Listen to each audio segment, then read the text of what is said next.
Mari kita rasakan lawatan Tuhan melalui program Pelita Hidup yang disiarkan melalui YouTube GB Bethel Kelapa Gading yang diadakan setiap hari Senin sampai Sabtu pukul 5 pagi. Doa pagi diadakan setiap hari Senin sampai Jumat pukul 6 sampai 7 diadakan secara online melalui Zoom. Doa malam setiap hari Jumat pukul 7 malam di gereja lantai 2. Menara Doa Sinode GBI setiap hari Sabtu pukul 6 sampai 7 pagi secara online melalui aplikasi Zoom. Menara Doa Onsite setiap hari Sabtu pukul 9 pagi di gereja lantai 1. Ibadah WBI Wanita Bethel Indonesia minggu ini sudah aktif kembali pada hari Rabu 3 Mei 2023 pukul 11 siang yang akan dilayani oleh Ibu Herawati Ginting dengan tema Berjaga-jaga melalui aplikasi Zoom. Ibadah BSM Bethel Senior Ministry akan aktif kembali pada Kamis kedua tanggal 11 Mei 2023. Ibadah Raya GB Bethel Kelapa Gading Minggu 7 Mei 2023 ibadah pukul 8 dan 10 pagi akan dilayani oleh hambanya Pendeta Swito Hartanto dengan tema Berdoa dan Mengandalkan Roh Kudus. Halo Om Tante, Om Opa, nama saya Jill dari Bethel Kids Kelapa Gading. Saya ingin mengajak anak-anak Om Tante di rumah untuk beribadah bersama di Bethel Kids lantai 3 setiap minggu jam 10. Ruangan kita baru loh, lebih luas dan lebih enak. Come on friends, let's worship Jesus. Bye! Hai Bethel Youth and Bethel Teens. Mari ikuti KKR gabungan Youth dan Teens Kelapa Gading dan Harapan Indah yang diadakan pada hari Sabtu 6 Mei 2023 pukul setengah 6 sore bertempat di GBI Kelapa Gading lantai 2. KKR ini akan dilayani oleh PDP Christopher Santoso dan tim Praise and Worship dari Bethel Youth dan Bethel Teens Bandung. So, mari alami lawatan Tuhan melalui pujian penyembahan, doa, dan firman Tuhan yang akan kita nikmati bersama-sama. Catat waktu dan tanggalnya and see you!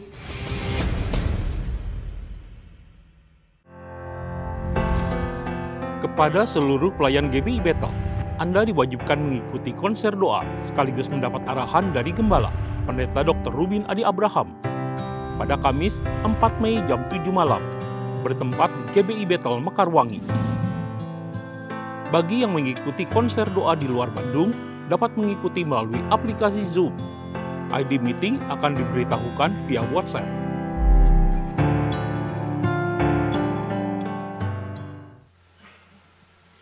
Shalom jemaat Tuhan. Shalom. Saya percaya ada sukacita yang terus mengalir dari Tuhan buat setiap kita, amin. Boleh yang percaya sama Tuhan, boleh berikan tepuk tangan sekali lagi buat Tuhan, haleluya. Biarlah sungai sukacita Tuhan mengalir buat setiap kita. Apapun hari ini keadaan kita, mari datang dalam hadirat Tuhan. Membawa setiap syukur kita sama Tuhan, sebab Dia Allah yang baik buat setiap kita. Mari tundukkan kepala kita, tundukkan hati kita. Kita merendahkan hati kita untuk datang dalam hadirat Tuhan, terus menyembah Tuhan. Sebab Dia Allah yang menanti-nantikan pujian penyembahan dari umat-umat yang percaya. Sebab Dia rindu setiap kita mendekat dengan Dia. Terima kasih Tuhan, kami bersyukur buat anugerah-Mu. Kami bersyukur Tuhan buat kebaikan Tuhan yang terus mengalir dalam kehidupan kami. Kami terus mengalami pribadi Tuhan. Pada pagi hari ini Tuhan kami bersatu di tempat ini mau meninggikan nama Tuhan, meninggikan Allah yang bertahta atas hidup kami, Raja di atas segala raja, Yesus Tuhan Allah kami. Terima kasih Tuhan, bertahtalah terus Tuhan dalam hidup kami. Kami siap memulai ibadah kami pada pagi hari ini di dalam nama Tuhan Yesus Kristus. Haleluya, amin. Terima kasih Tuhan, kami datang hari ini Tuhan membawa syukur kami. Terima kasih Tuhan. Meskipun tak ku mengerti apa yang ku alami, namun ku yakin Tuhan punya rancangan terbaik.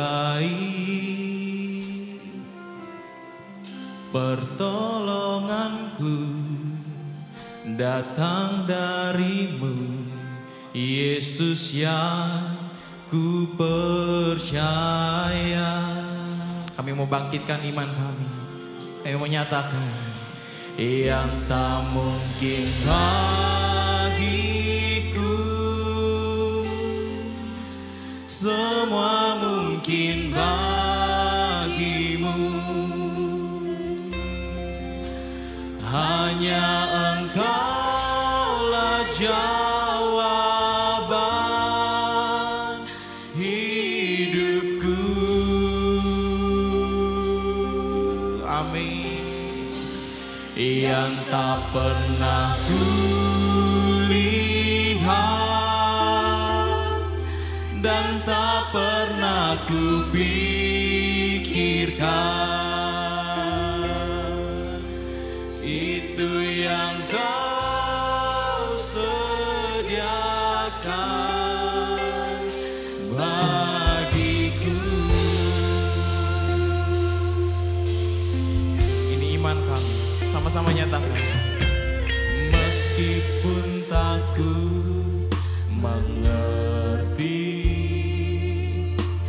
apa yang ku alami, kami yakin dan percaya. Namun ku yakin Tuhan pun punya rancangan terbaik. Amin. Pertolonganku datang darimu, Yesus yang ku percaya. Yang tak mungkin bagiku, semua mungkin bagimu. Hanya Engkaulah jawaban hidupku.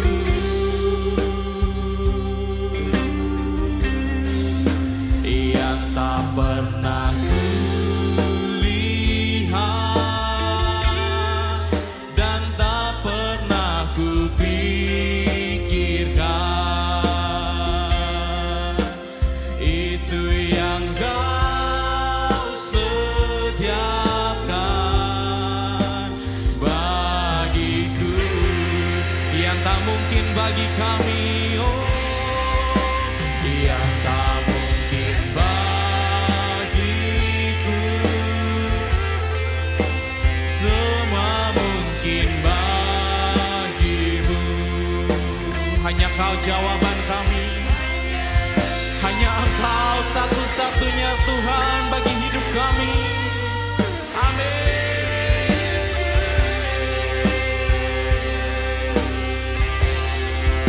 Yang tak pernah kulihat dan tak pernah kupikirkan, itu yang Kau sediakan.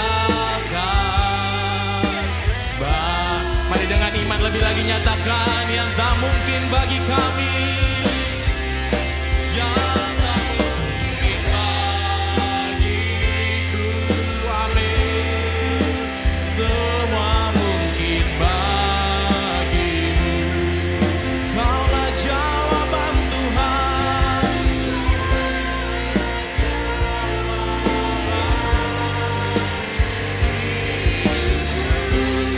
Tapi ini iman kami. Oh, haleluya.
bagi kami. Oh haleluya.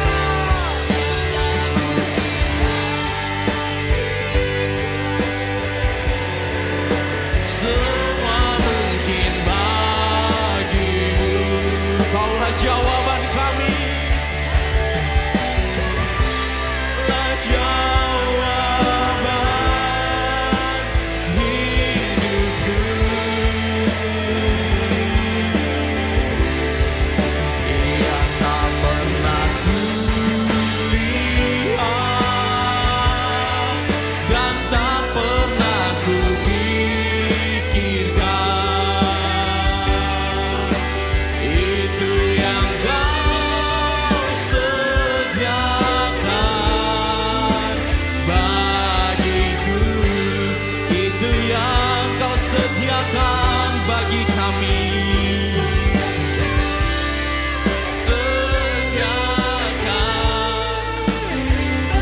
Mari jadikan doa setiap kita, Dia Allah penyedia. Itu yang Kau sediakan bagiku. Oh haleluya. Oh haleluya. Mari mulai berdoa. Mari mulai menyembah. Sebab Dia Allah yang mendengar setiap doa pengharapan dari setiap umat yang berseru namanya. Yesus, Yesus, Yesus. Oh,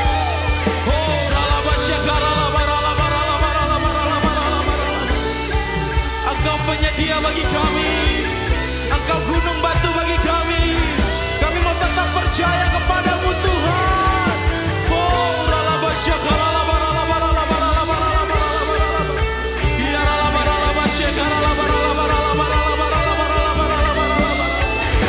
kami percaya kepadamu Tuhan.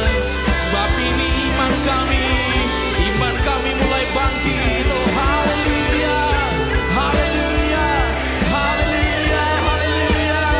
Kami berseru namamu Yesus, Yesus, Yesus. Nama yang berkuasa, nama yang ajaib. Oh haleluya. Ya rala barala barala barala barala barala barala barala barala. Oh rala basyakara barala barala barala barala barala. Oh rala basyakara barala barala barala barala barala. Engkau Allah yang ajaib. Engkau Allah yang luar biasa bagi kami. Engkau Allah yang ajaib Tuhan. Kami kagum akan Engkau Yesus Tuhan. Oh rala basyakara barala barala barala barala barala barala basyakara barala. Ya rala basyakara barala barala barala. Kami kagum akan kebaikan-Mu Tuhan. Kami kagum akan keajaiban-Mu Tuhan. Kami kagum akan perbuatan-Mu Tuhan. Ya Tuhan, ya Tuhan. Ya Tuhan, ya Tuhan. Kami mau bangkitkan iman kami lebih lagi Tuhan. Kami percaya pertolongan kami datang dari Engkau Tuhan. Kami percaya Engkau Allah penyedia bagi kami Tuhan. Oh rala basyakara barala barala barala barala barala. Engkau Allah yang menturun tangan memberkati setiap kami. Oh rala basyakara barala barala barala barala barala barala barala barala barala. Oh rala basyakara barala barala. Ya Tuhan, ya Tuhan. Aku percaya Tuhanku ajaib, Kau turun tangan memulihkanku. Aku percaya Tuhanku dahsyat, Kau turun tangan mari dengan mengangkat kedua tangan. Aku percaya Tuhanku ajaib. Kami kagum akan keajaiban-Mu Tuhan. Oh ralabasyakara. Kami percaya Tuhanku dahsyat, Kau turun memberkatiku. Aku percaya Tuhan ku ajak kau turun tangan memulihkanku. Aku percaya Tuhan ku dahsyat, kau turun tangan Mari sekali lagi bangkitkan iman, nyatakan amin. Kau turun tangan memulihkanku. Aku percaya Tuhan ku dahsyat, kau turun tangan memberkatiku. Kau turun tangan memberkatiku. Kau turun tangan memberkatiku. Berikan sorak-sorai yang meriah bagi Tuhan. Haleluya. Yang terus menerima berkat-berkat dari Tuhan, sorak-sorai bagi Tuhan. Sorakan haleluya. Sebab kami percaya Engkau Allah yang ajaib. Sebab kami percaya Engkaulah sumber kuat bagi setiap kami. Oleh sebab itu kami mau lebih lagi memuji nama Tuhan melalui hati kami yang haus dan rindu akan Engkau. Dan kami mau terus memberikan yang terbaik melalui hidup kami untuk Engkau Tuhan. Di dalam nama Tuhan Yesus Kristus kami siap. Yang percaya boleh sama-sama katakan amin. Berikan sorak-sorai sekali lagi bagi Tuhan.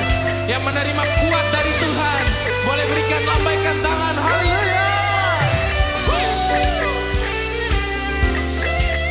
Dialah sumber kuat bagi setiap kita, amin.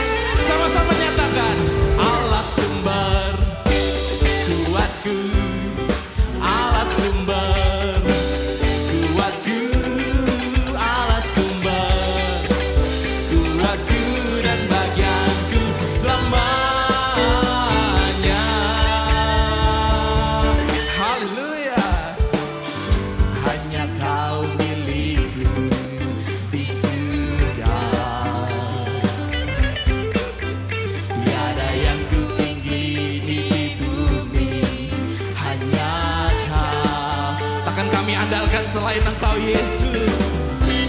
Tak ku andalkan kekuatanku, amin. Namun yang pasti Kau tetap selamanya.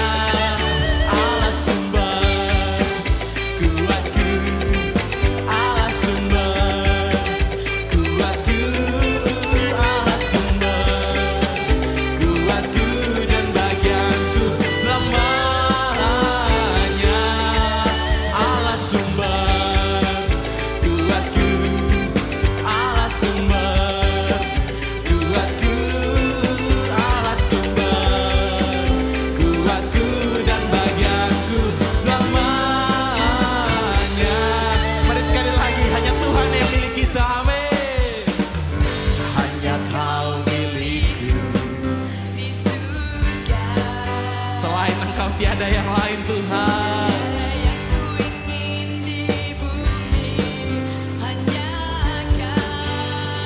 Kami andalkan Engkau lebih lagi. Tak ku andalkan kekuatanku, namun yang pasti Kau tetap serukan. Allah sumber, Allah sumber kuatku, Allah sumber kuatku dan bagianku selamanya.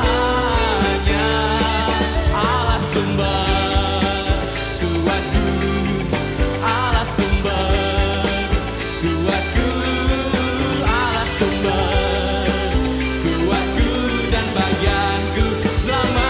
Mari dengan mengangkat kedua tangan nyatakan Allah sumber, Allah sumber.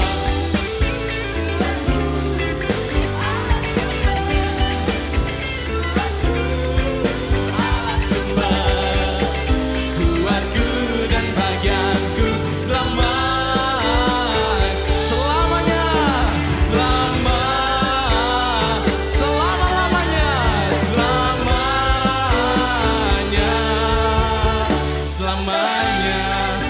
Yang mau lebih lagi bersorak bagi Tuhan boleh sorakan haleluya. Oh. Soraklah haleluya. Boleh berikan tepuk tangan di atas kepala kita.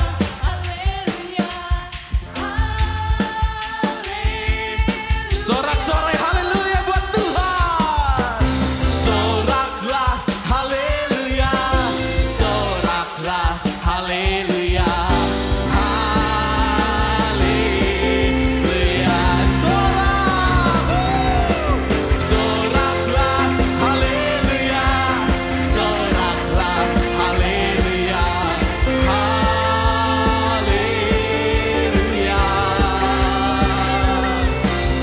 Soraklah haleluya, soraklah haleluya, haleluya. Sekali lagi sorak-sorak. Soraklah haleluya. Boleh dengan mengangkat kedua tangan, menari buat Tuhan. Haleluya, oh haleluya. Soraklah haleluya. Soraklah haleluya, haleluya, haleluya, haleluya, oh haleluya Tuhan, haleluya, haleluya. Ya Allah yang ajaib, ya Allah yang luar biasa, amin. Yang percaya Tuhan Allah yang luar biasa boleh berikan tepuk tangan sekali lagi tanpa musik. Sorak-sorai sekali lagi buat Tuhan, haleluya. Haleluya. Jemaat Tuhan dipersilakan untuk duduk. Kau Yesus yang bertahta dalam hidup kami. Kau segalanya bagi kami. Kami menyatakan lebih lagi kemuliaan. Sebuah ajaib bagi kami. Terima kasih Tuhan.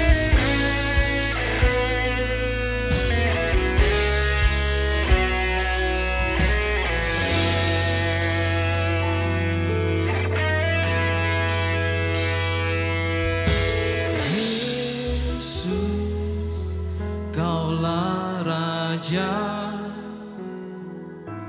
Kau yang bertahta. Ku nyatakan kemuliaan-Mu, datanglah kerajaan-Mu. Ku percaya Kau berkuasa, selamanya ku menyembah.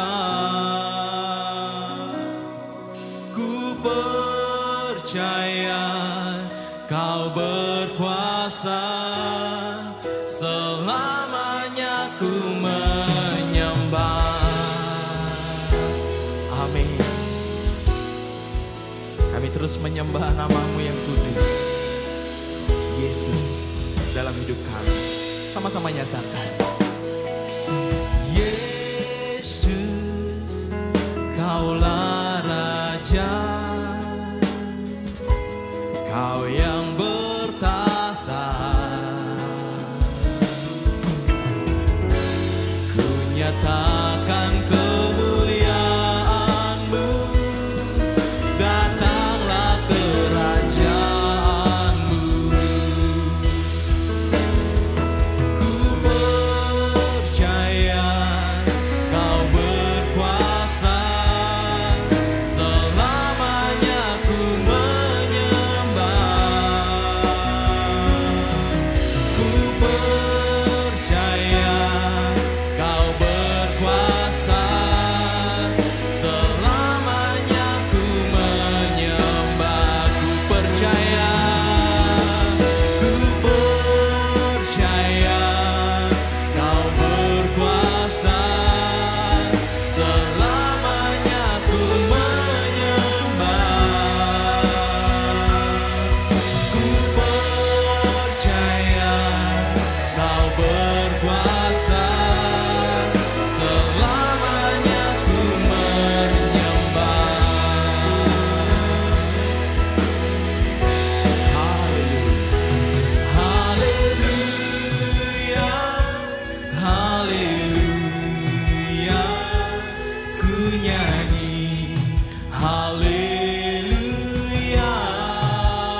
Hadir dalam hadirat Tuhan, nyatakan haleluya, haleluya.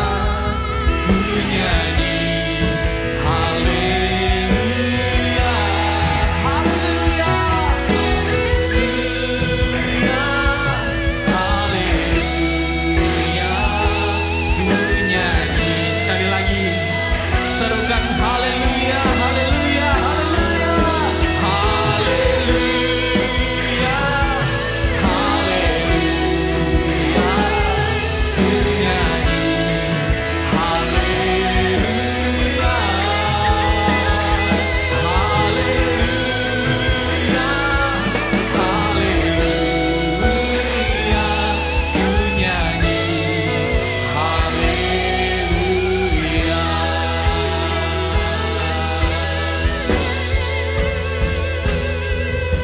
Ku percaya Kau berkuasa, selamanya ku menyembah. Ku percaya Kau berkuasa, selamanya ku Mari sekali lagi. Ku percaya, ku percaya, selamanya ku menyembah. Ku percaya Kau berkuasa, selamanya ku menyembah. Haleluya, haleluya. Ku nyanyi haleluya, haleluya Tuhan. Ini seruan kami umat-umat-Mu Tuhan. Haleluya, ku nyanyi haleluya. Baik, hari ini saya akan menyampaikan firman dengan judul Hikmat dalam Kesulitan. Kita baca Kejadian 41 ayat 44 sampai 47 yang berbunyi demikian.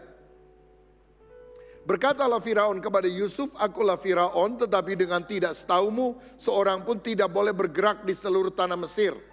Lalu Firaun menamai Yusuf Zafnat Paaneah serta memberikan Asnat anak Potifera imam di On kepadanya menjadi istrinya.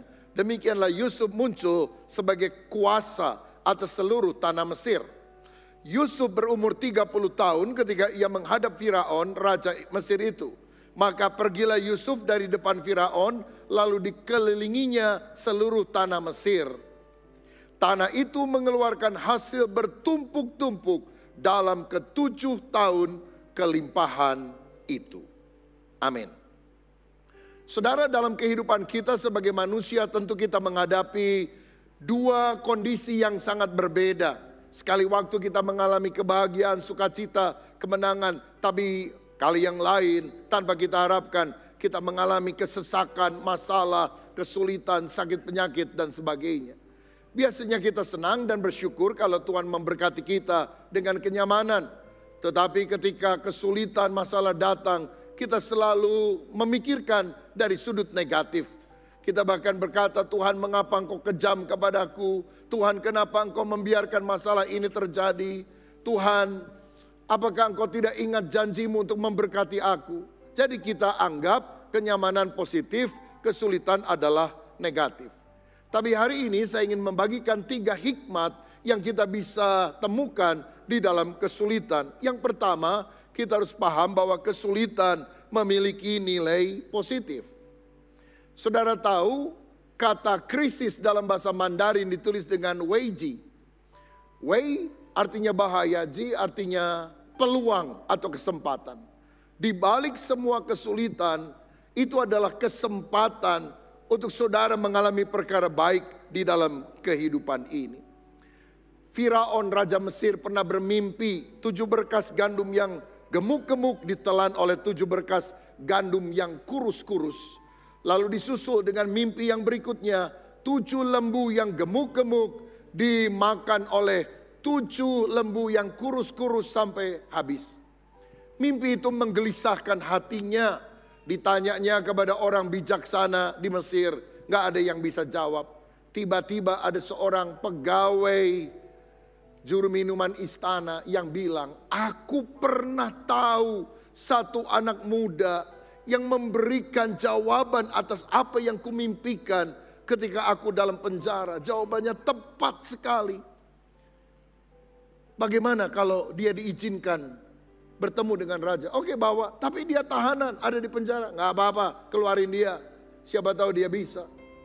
Dan Yusuf tampil memberitahukan baginda raja akan ada 7 tahun masa kelimpahan. Tapi disusul 7 tahun masa kelaparan. Itulah arti mimpi Firaun. Jika demikian apa yang kita harus lakukan? Selama kelimpahan jangan foya-foya. Bangun lumbung di setiap kota Mesir.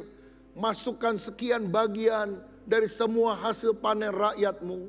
Dan pada 7 tahun kelaparan dibuka lumbung itu sedikit demi sedikit. Maka selama 7 tahun kelaparan, orang-orang di luar negeri, di luar daerah mungkin banyak yang akan binasa. Tapi di negara kita selalu ada roti, selalu ada makanan.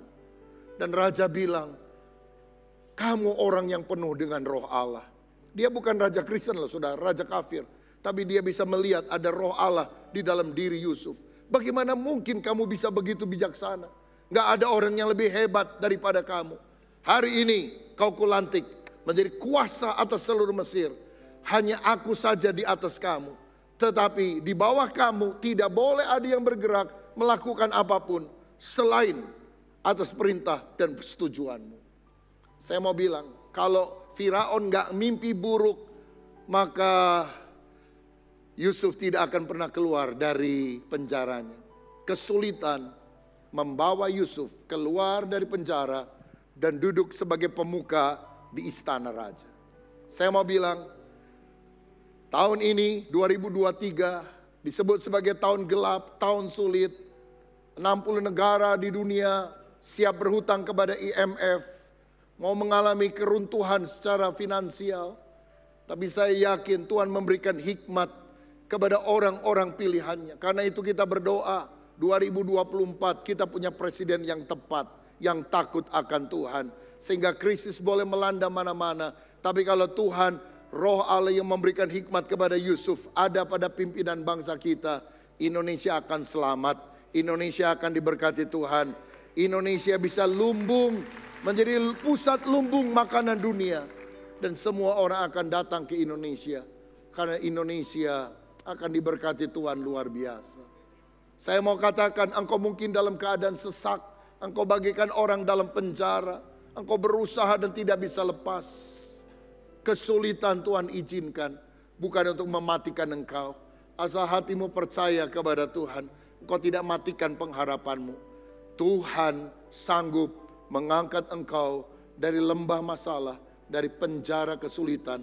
Menaikkan saudara, mendudukkan saudara di istana raja. Karena dia Allah yang sanggup mempromosikan setiap anak-anaknya yang berseru kepada dia. Saudara-saudara, penderitaan seringkali merupakan berkat yang menyamar. Ada seekor keledai jatuh dan berusaha ditarik oleh pemiliknya pakai tali, pakai apa, nggak bisa. Dan akhirnya dia bilang, keledai kamu juga sudah cukup tua, cukup umur. Jadi daripada kamu menderita lama di bawah, kelaparan berhari-hari. Maaf ya, aku kubur kamu hidup-hidup. Jadi dia bawa sekop, dia mulai ambil tanah di sekitarnya, sekopin ke bawah. Dia minta tetangganya melakukan hal yang sama. Keledai kaget, karena rupanya dia mau ditimbun hidup-hidup. Tetapi setiap kali tanah itu ada di pundaknya, dia goyangkan ke kanan, dia goyangkan ke kiri. Dia terus goyangkan dan tanah yang mulai ada dia injak-injak. Dan saudara tahu tanah itu akhirnya mengangkat dia dari lubang sehingga dia bisa keluar. Orang bisa melemparkan batu kepadamu. Tapi jadikan batu hujatan itu menjadi batu lompatan. Untuk engkau bisa meniti karir pada jenjang yang lebih tinggi. Karena engkau sadar Tuhan menyertai kita dan akan memberikan yang terbaik. Siapa yang percaya? Berikan kemuliaan untuk Tuhan Yesus Kristus. Di balik setiap batu masalah, seringkali ada berkat yang tidak kita lihat, tapi Tuhan mau siapkan bagi kita. Saudara-saudara, Allah itu mampu meninggikan seseorang menurut kedaulatannya. Justru Yusuf diangkat Tuhan, dan sebelum masa kelaparan itu datang, Yusuf mendapatkan istri namanya Asnat dan punya 2 orang anak, diberi nama Manasye dan Efraim. Manasye itu artinya forgetful, Efraim itu artinya fruitful. Karena Yusuf berkata begini, Tuhan telah membuat aku lupa segala kesesakan yang sudah aku alami sepanjang kehidupan. Baru setelah dia bilang, aku lupa akan kepedihan hatiku. Manasye, forgetful. Dia dapat anak lagi. Aku telah mendapatkan anak lain. Aku mendapatkan buah. Kehidupan yang berbuah. Manasye, Efraim. Kalau saudara ingin diberkati Tuhan, Manasye, forgetful, and then Efraim, fruitful. Engkau harus melupakan kepahitan masa lalu, dan engkau akan berbuah untuk kemuliaan nama Tuhan. Gak boleh dibalik, bukan Efraim Manasye. Berbuah, berkembang, jadi makmur, lalu Manasye, forgetful, melupakan Tuhan. Tidak boleh. Lupakan kepahitanmu, maka engkau akan berbuah. Bukan setelah engkau berbuah, engkau melupakan Tuhan yang telah memberkati kehidupanmu. Saudara, saya mau katakan, kesulitan memiliki nilai positif. Dalam Mazmur 119 ayat 67, Daud berkata, sebelum aku tertindas, aku menyimpang, tetapi sekarang aku berpegang pada janjimu. Gak ada orang yang senang dengan masalah, tapi Daud berkata, sebelum aku tertindas, aku menyimpang, jalan serong. Saudara pernah lihat kepiting? Kepiting kalau dilepaskan suruh jalan, dia gak bisa jalan lurus. Dia selalu jalan serong, saudara.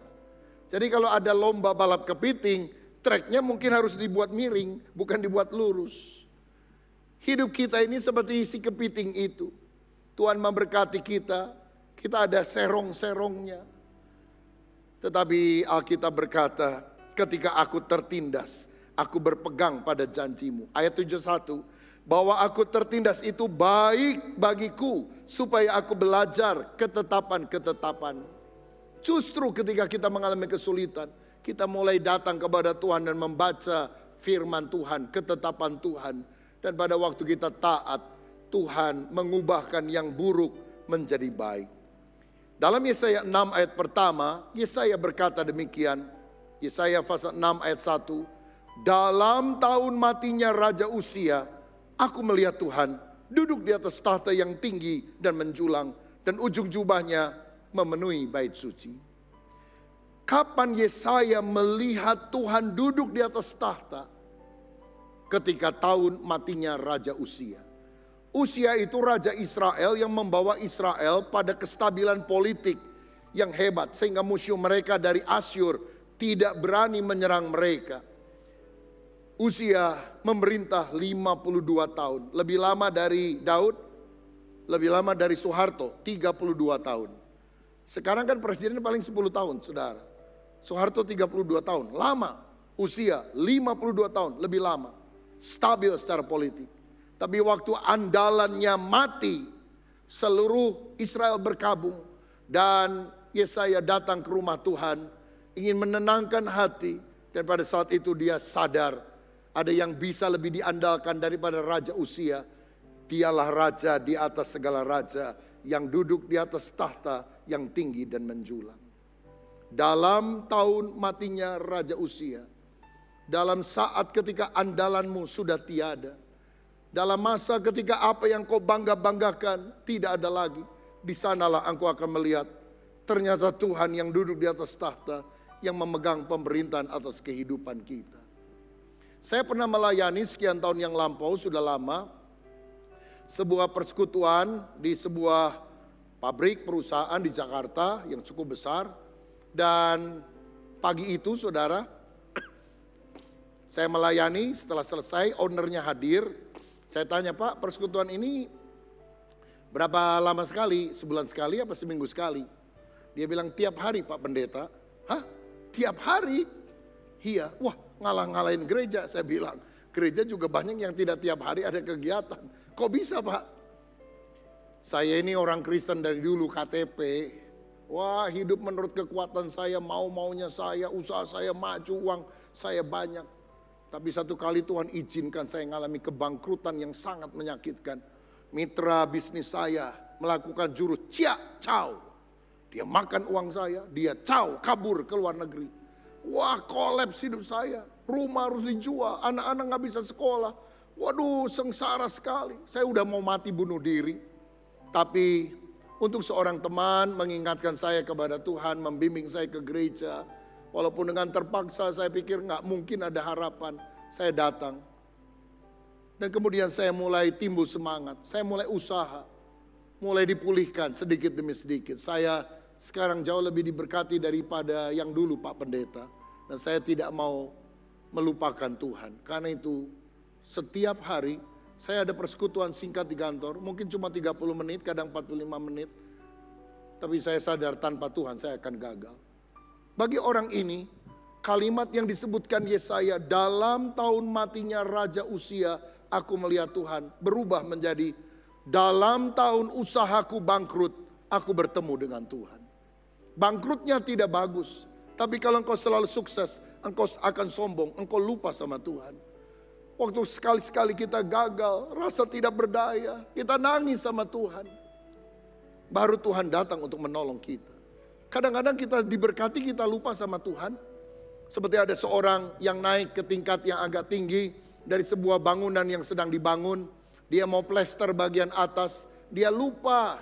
Ada sendok semennya yang belum dia bawa. Dia mau turun lagi pakai bambu-bambu yang disusun, males. Jadi dia teriak sama temennya supaya lempar sendok semen ke atas. Yang dibawa lagi sibuk, saudara, nggak ada yang dengar. Lalu dia rogoh saku celananya, ada uang 100 perak, dia lempar. Yang di bawah lihat, kok ada duit? Dia masukin kantong. Dia lempar 500 rupiah koin. Dia nemu lagi nih, masukin lagi. Yang atas cari lagi, oh ada satu koin terakhir, lempar lagi 1.000 rupiah. Hari ini untung banget nih, saya temu uang banyak nih dalam pasir ini. Wah lumayan, nanti siang saya bisa beli tempe nih untuk tambahan makanan siang saya. Kata yang di bawah, kesel yang di atas. Dilempar 3 kali, gak nengok juga. Dia ambil itu gumpalan semen, dia puter-puter, dia tiup-tiup, sudah akhirnya membentuk seperti batu, dia lempar kepalanya, pak! Yang bawah teriak, kenapa kamu lempar saya? Ini lemparanku keempat, mengapa kau tidak berteriak dari tadi? Oh 1, 2, 3 enak, yang keempat ini tidak enak katanya. Tuhan menghujani kita setiap hari dengan berkat. Engkau sering lupa sama Tuhan. Ke gereja sekali-sekali. Katanya, oh sekarang saya online. Online aja gak bener, saudara. Apa saudara nyanyi waktu online? Cuma nonton doang. Online, ke WC, online, makan. Apa engkau serius beribadah kepada Tuhan? Di gereja aja orang bisa ngantuk. Memberikan anggukan tanda setuju tanpa diminta. Apalagi di luar. Badan saudara ada di gereja, pikiran saudara mungkin ada di mall. Lebih bagus mana? Badan di gereja, pikiran di mall, atau badan di mall, pikiran di gereja? Yang paling bagus badan di gereja, pikiran di gereja. Karena itu jangan mengembara pikiranmu kemana-mana. Kadang-kadang Tuhan limpahi kita dengan berkat, kita lupa. Tuhan izinkan masalah datang. Kenapa engkau lempar aku? Kenapa engkau begitu jahat? Dari dulu Tuhan sudah melempari kita. Dengan berkatnya kita lupa kepada Dia. Ingat saudara, penderitaan punya nilai positif. Kalau hari ini engkau tidak sekaya dulu, kalau hari ini engkau tidak sesukses dulu, kalau hari ini engkau sedang mengalami masalah yang berat, seringkali itu alarm dari Tuhan untuk mengingatkan kita balik kepada Dia. Kita kembali kepada Tuhan. Karena Tuhan begitu mengasihi saudara. Buat apa seluruh dunia engkau miliki tapi jiwamu binasa masuk ke dalam neraka? Bukankah penderitaan yang sedikit engkau alami dibandingkan dengan kemuliaan Allah ketika membawamu pada pertobatan, itu sesuatu yang dahsyat. Daud pernah berkata dalam Mazmur 23, Tuhan adalah gembalaku, tak akan kekurangan aku. Ia membaringkan aku di padang yang berumput hijau. Ia membimbing aku ke air yang tenang. Ia menyegarkan jiwaku. Ia menuntun aku di jalan yang benar oleh karena namanya. Pada waktu Daud diberkati dengan padang rumput hijau, apa panggilan dia kepada Tuhan? Ia, kata ganti orang yang ketiga. Kenal Tuhan? Ya. Tapi sebatas ia, kata ganti orang ketiga. Tapi ayat 4 dan 5, Tuhan membawa dia dalam lembah kekelaman, lembah bayang maut. Sekalipun aku berjalan dalam lembah kekelaman, aku tidak takut bahaya sebab ia besertaku. Begitu? Sebab engkau besertaku. Gadamu dan tongkatmu itulah yang menghibur aku. Ayat 5, ia menyediakan hidangan bagiku. Benar? Bukan. Mari sebut bersama. 2, 3. Engkau menyediakan hidangan bagiku di hadapan lawanku. Siapa? Engkau mengurapi kepalaku dengan minyak, pialaku penuh berlimpah. Ketika padang rumput hijau, air yang tenang, pengenalan kita kepada Tuhan cuma ia. Kata ganti orang ketiga. Ketika lembah kekelaman, ketika musuh di depan kita, berubahlah sebutan dari ia menjadi engkau. Pribadi yang kedua lebih dekat dengan kita. Agak tidak lazim ya dalam satu perikop yang gak terlalu panjang. Mulai dengan sebutan ia, berakhir dengan sebutan engkau. Alkitab begitu dalam.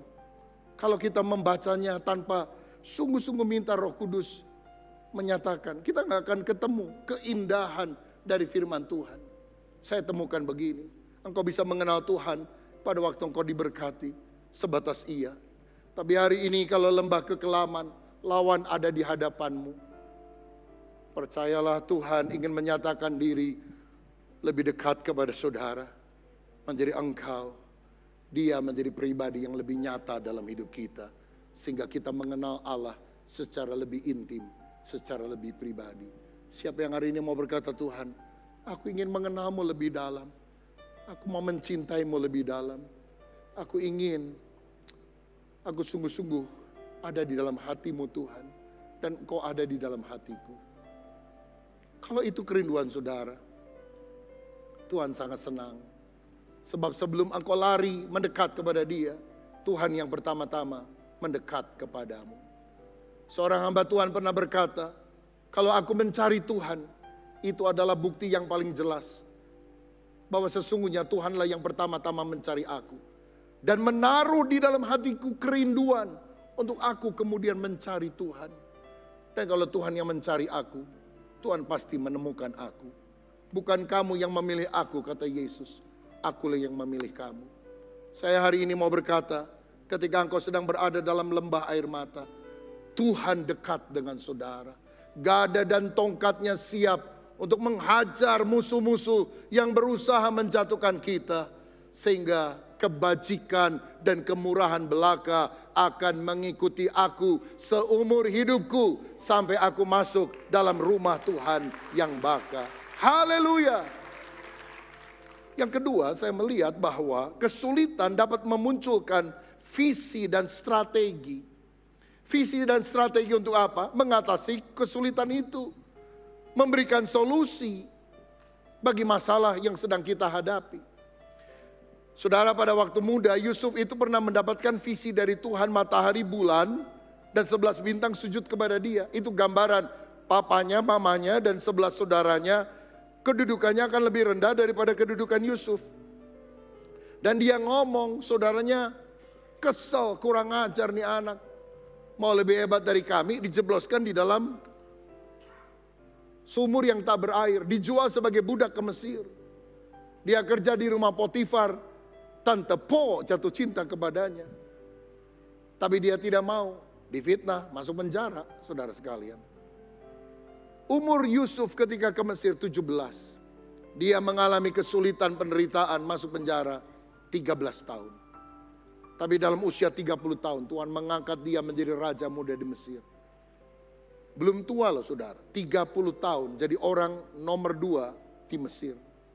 Saya percaya hari-hari ini Kalau engkau cinta Tuhan, walaupun usiamu masih muda, Allah akan mempromosikan, Allah akan mengangkat, Allah akan membuka jalan.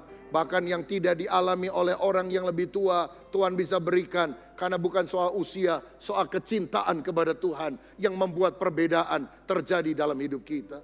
Tetapi ketika engkau sedang dibawa ke dalam masalah, kesulitan, jangan matikan visimu, jangan matikan impian dan pengharapanmu. Sebaliknya, di masa-masa sulit, ketika engkau lebih banyak berdiam diri, karena usaha apapun kita tidak bisa kerjakan lagi, mintalah wisdom, hikmat dari Tuhan untuk kita mendapatkan solusi mengatasi masalah tersebut. Setiap masalah pasti ada solusinya. Saudara tahu, negara Belanda itu adalah negara yang datarannya lebih rendah daripada ambang air laut. Jadi kalau air laut sekian, maka datarannya lebih rendah. Below the sea, di bawah ambang daripada laut. Tapi sampai sekarang Belanda menjadi negara yang maju. Karena apa? Mereka mengembangkan solusi, menciptakan bendungan, dam, kanal-kanal. Walaupun mereka ada di bawah laut, mereka tidak tenggelam. Jakarta dikabarkan mau tenggelam, padahal Jakarta daratannya masih di atas laut. Tapi mulai makin tenggelam. Saya rasa Jakarta bisa belajar dari Amsterdam, Rotterdam, yang pokoknya banyak dam begitu saudara. Kamu kan sudah jajah Indonesia 350 tahun, kasih dong resepnya, rahasianya gimana bisa mengatasi supaya air laut itu tidak menenggelamkan. Semua masalah ada solusinya jika kita memperoleh hikmat yang berasal dari Tuhan. Saya percaya begini, jika seorang punya visi yang bagus ke depan, ditambah dengan strategi untuk mencapainya, hasilnya adalah sukses, keberhasilan. Visi tambah strategi adalah sukses. Tapi ada satu unsur dalam sikap kita, attitude kita yang mesti ada. Keuletan, kegigihan. Saya ingat ada seorang dari China namanya Eric Yuan yang berusaha mengadu nasib pindah ke Amerika Serikat karena dia tertarik kepada bidang teknologi, terutama teknologi informasi seperti internet dan sebagainya. Dia apply visa ke kedutaan Amerika Serikat di China, ditolak. Sekali ditolak, 2 kali ditolak, 3 kali ditolak. Berapa kali dia ditolak? 8 kali. Saudara pernah ada yang mau ke Amerika Serikat, minta visa, dan ditolak? Kesel loh saudara. Karena kalau kedutaan Amerika sampai hari ini saya juga bingung. Apa ya yang menyebabkan mereka terima atau tolak itu kita juga gak tahu.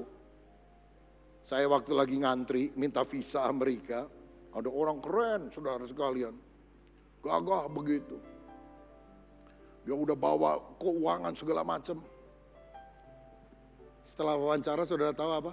Maaf, permohonan Anda ditolak. Alasannya apa? Tidak ada alasan.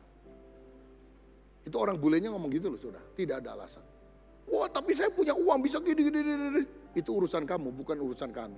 Next katanya. Waduh bisa kesel kan saudara. Syukurnya saya berapa kali minta visa gak pernah ditolak. Yang terakhir malah bilang, ngapain Anda datang ke sini? Kirim surat aja lewat pos, lewat DHL, nanti kami akan kirim balik. Waduh, saya tanya kenapa bisa begitu? Kan Anda udah bolak-balik kami setujui. Wah, haleluya. Tapi gak semua gampang loh saudara. Eric Yuan 8 kali ditolak. Kalau saudara jadi dia, kalau saudara orang Kristen mungkin saudara bilang, Tuhan tidak menghendakinya. Tapi dia ngotot, ke-9 kami pertimbangkan.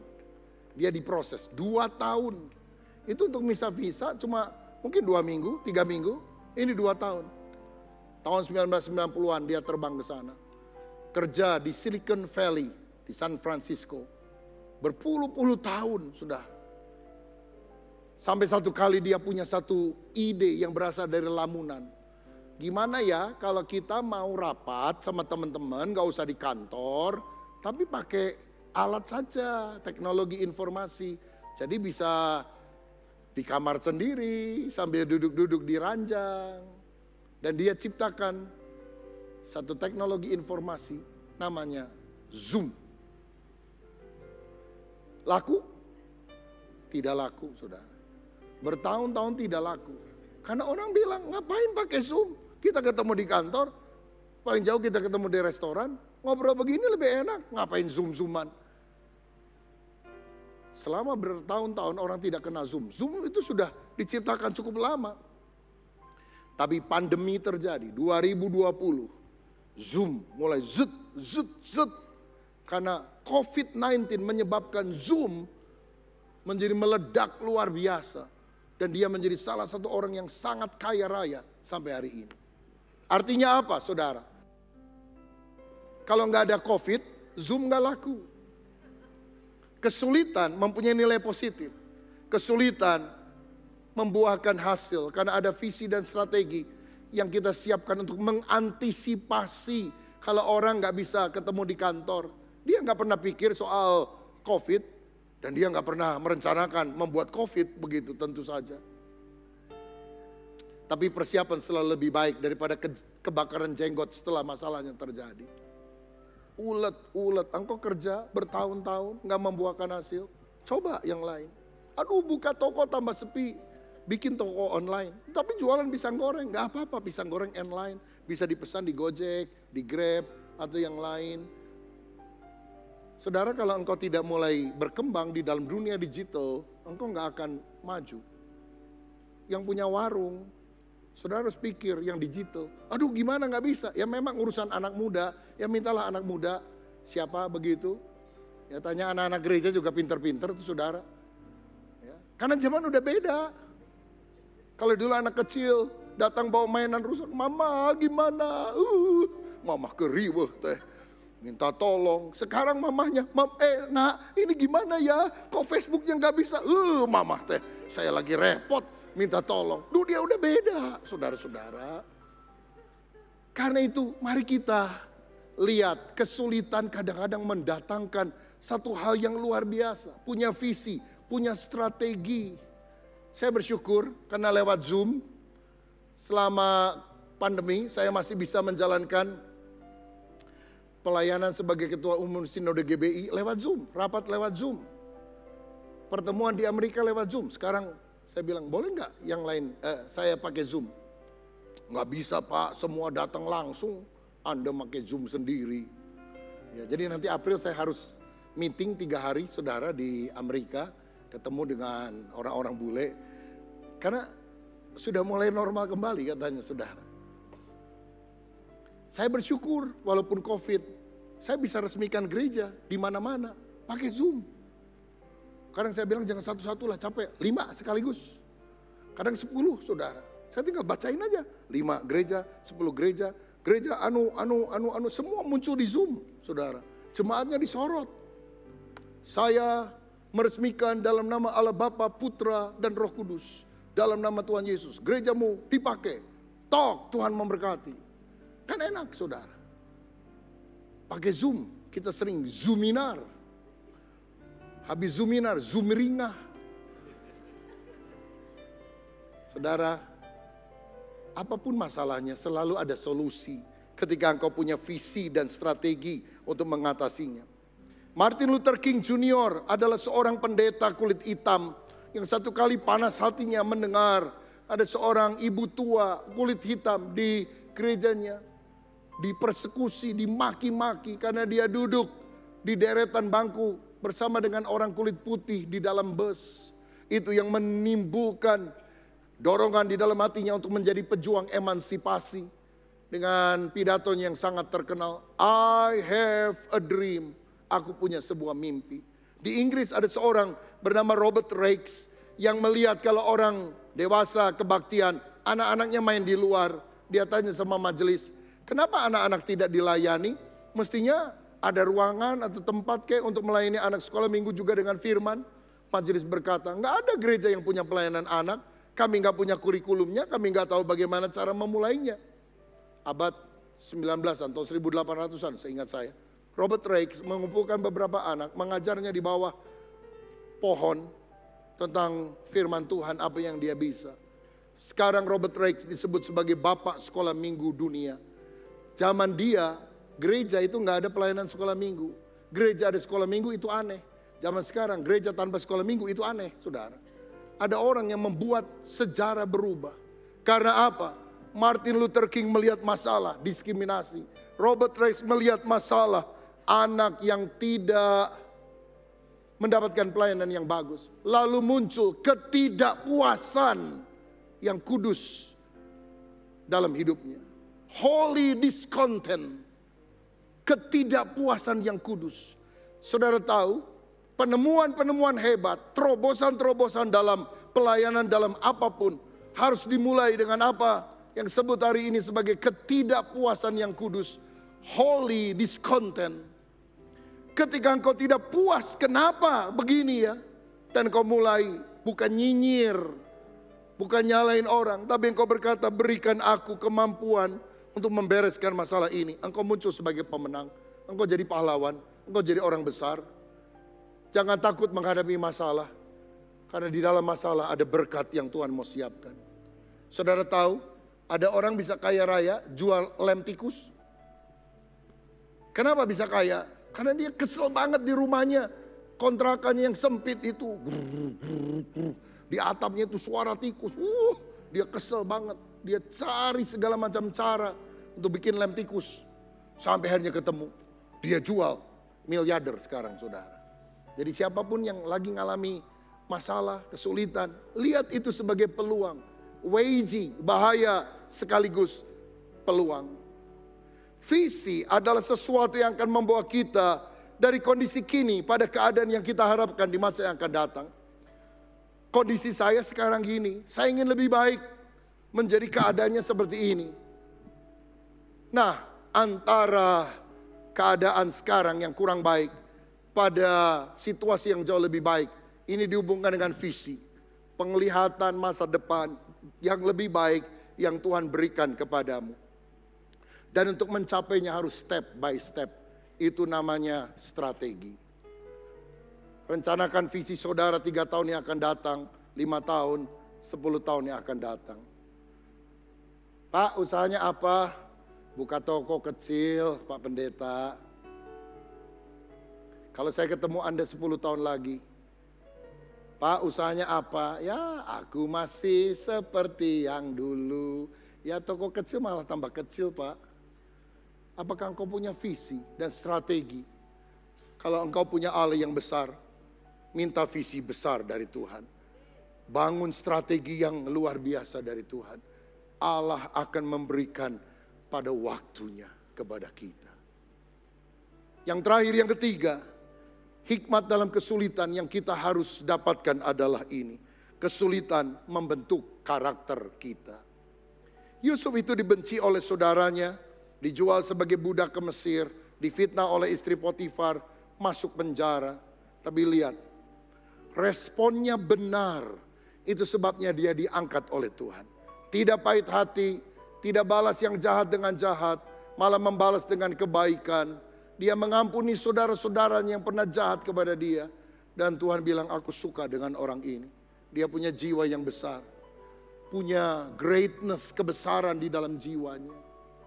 Saudara, kalau engkau punya telur, wortel, dan biji kopi, lalu saudara masukkan di dalam air yang mendidih cukup lama, dipanaskan dengan api.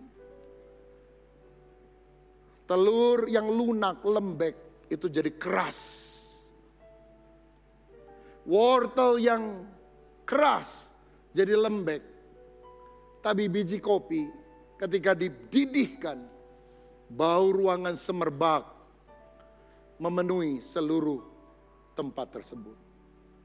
Ada orang ketika masalah datang bagaikan api, membakar, membuat air mendidih menjadi panas.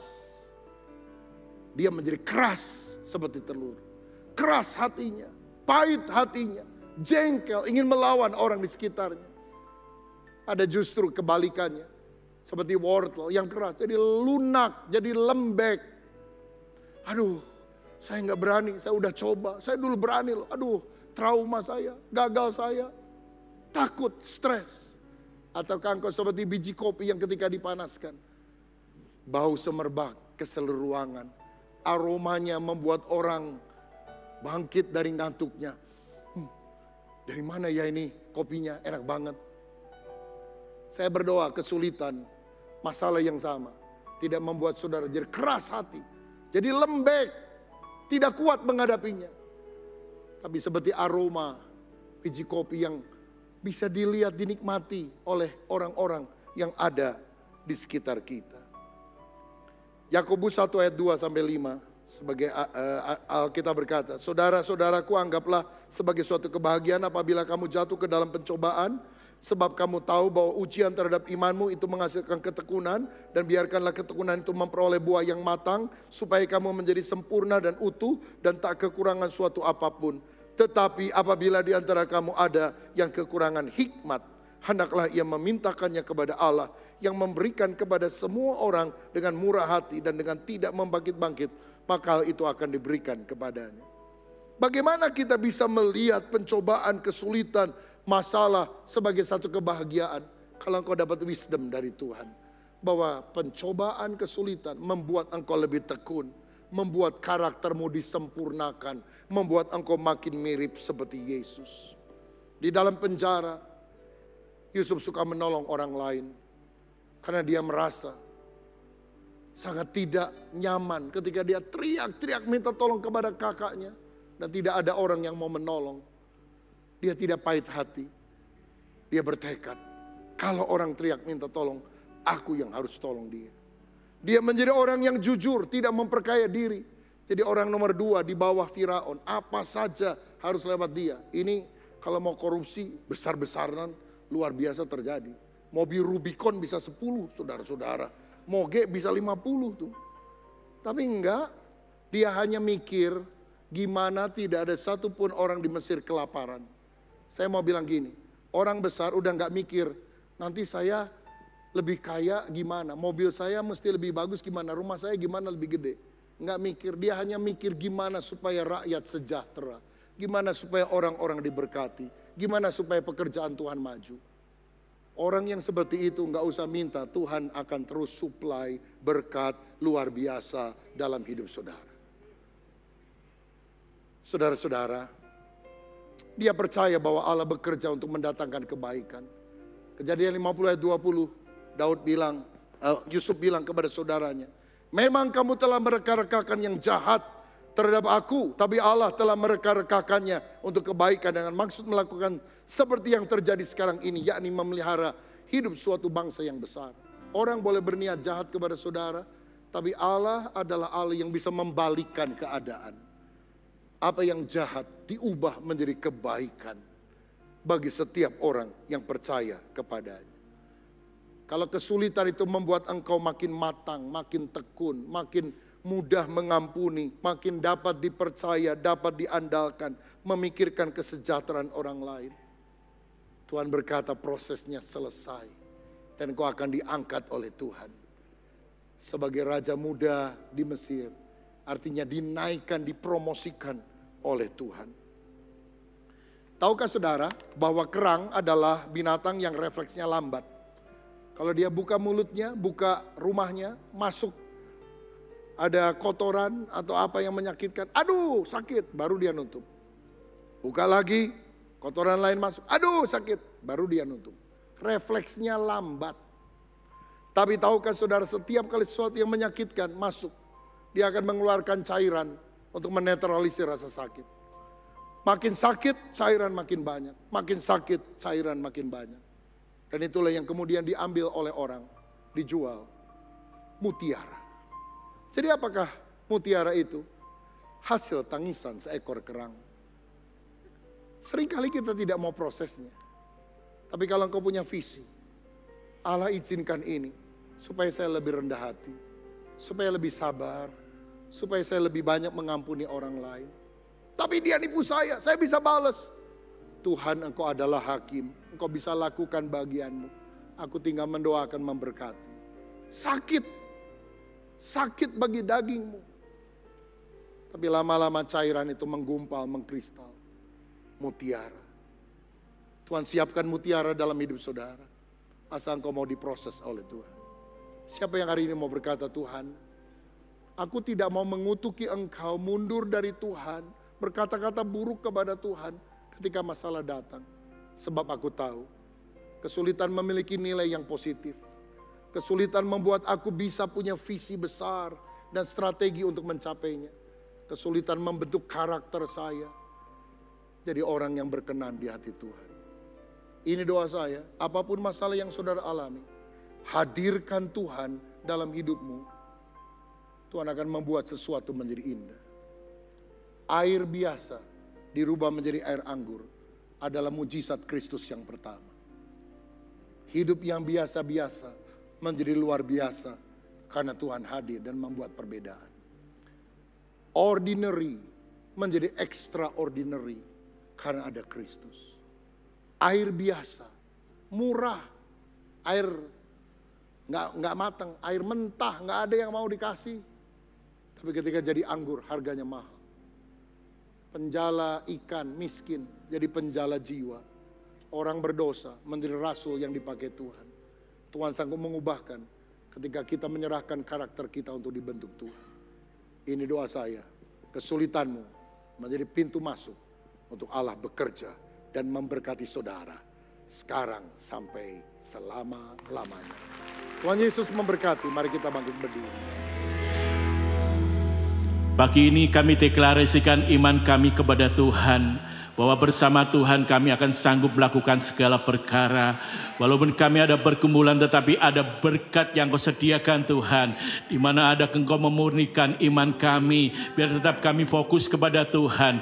Di dalam nama Yesus, mari Tuhan Kau menopang kami, Engkau membuka jalan bagi kami semua, dan seluruh kehidupan kami serahkan dalam tangan Tuhan. Kami percaya rancangan Tuhan sempurna adanya.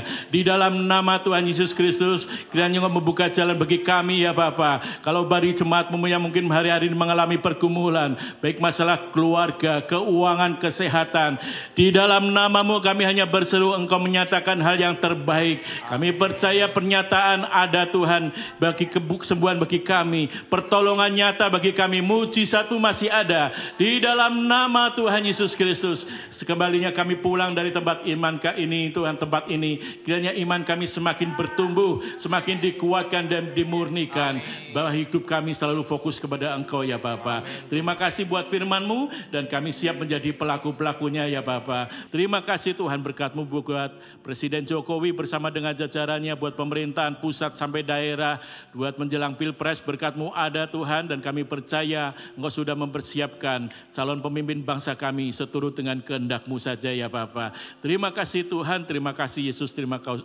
kasih Roh Kudus, dan pada akhirnya kami mengangkat tangan bersama-sama untuk menerima berkat daripada Tuhan.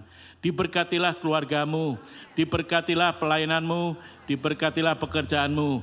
Marilah kita pulang dengan membawa damai sukacita dari Allah Bapa, kecintaan dari pribadi Tuhan Yesus Kristus, dan persekutuan Roh Kudus mulai hari ini sampai selama-lamanya. Mari jemaat Tuhan katakan, amin. Puji Tuhan. Segala kemuliaan hanya